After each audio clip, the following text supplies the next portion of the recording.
Hello, Millings TV fan. This is Milling. You are tuned into Millings TV.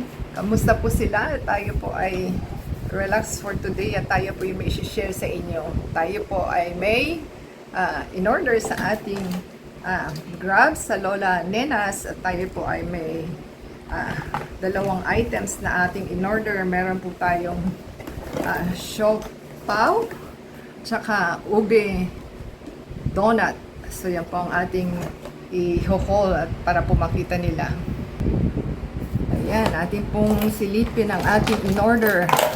At ito po yung unang item natin at silipin po nila. At yan po ang ating donut. 2, 4, 6, 8. 8 ube donut po ito.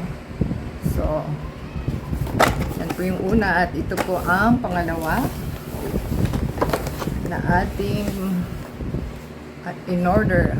At yan po ang siopaw. 12 pieces po ito. So, hintayin po natin.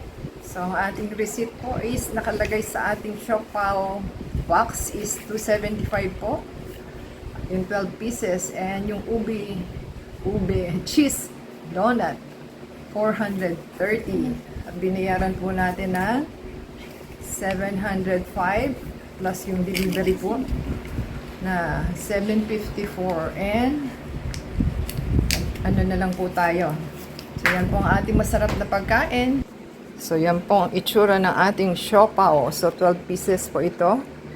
At ito po ang ating ube donut na 8 pieces. So yan po ang itsura ng ating ube donut. At ito po ang ating siopaw.